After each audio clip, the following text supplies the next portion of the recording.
it's just going to be another all-around challenge. Just continuing to push forward. This game is the most important game of the season. We continue to just have that mindset week in and week out. So. And there's obviously outside noise that, hey, why not just give up on the season? It was lost season. How do you guys feel as players, like looking at these last? Yeah, no, 100%. Like, I mean, if you're in this sport, like stuff's not easy, and stuff might not go your way. But I feel like when outsiders say like, why not just give up on the season? I feel like, no offense to them, but I feel like that might be why you're an outsider. You just got to have the right mindset to be able to do this at a high level.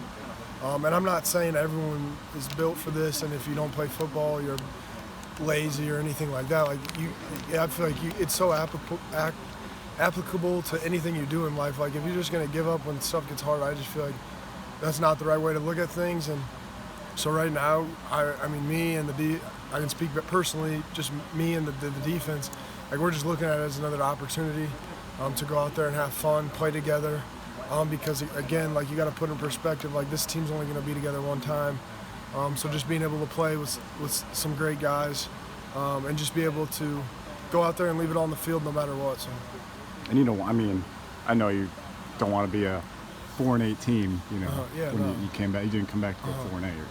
Yeah, no, 100%. And I mean, no one wants to be a part of a losing team, and like, well, especially I can speak when it's my senior year and like you have high expectations, and when things don't start like going your way or rolling your way, like I feel like that's like a true sign of like a true team. Like if you're just gonna give up and you're gonna look and point fingers, like that's just the wrong attitude to have.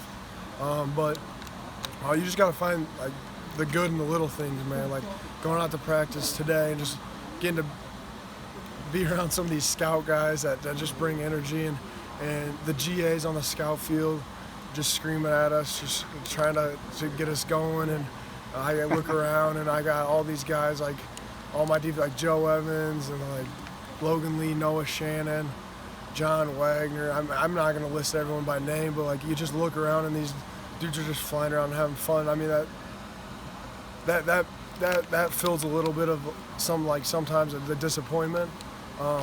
But ultimately we're going out there to play on Saturday, and the end result matters. We're in a sport where your record does matter, results do matter, and when you're not living up to those expectations, people will start to question things or like point out things, but that's when you as an individual just have to keep your head down and keep focused on what really matters. And for us as a team, I think that's just going to start with doing little things right, fundamentally. Effort, attitude, bad play, get ready to go back out there, or a good play, celebrate with your teammates. But I feel like a lot of our errors right now on the defensive side of the ball are all just super correctable things, and we're all just striving for perfection, knowing that we'll never reach that, but trying to get as close as we can to it. Jack, you look at, not to bring up Ohio State, but you look at the score, and I think for anyone who watched it, that score is a little bit misleading considering how well y'all played. Can that be frustrating, to think, we played a lot better on defense than maybe the score indicated? I mean, I would just say anytime you lose by 44, it's not fun. It's frustrating. But we played, again, a heck of a football team in Ohio State. But right now we really just got to focus on Northwestern and the threats they're going to bring into Kinnick on Saturday. And we've moved on. We've got one main focus on Northwestern right now, and that's really all that matters. But again, no pointing fingers, move on to life. So.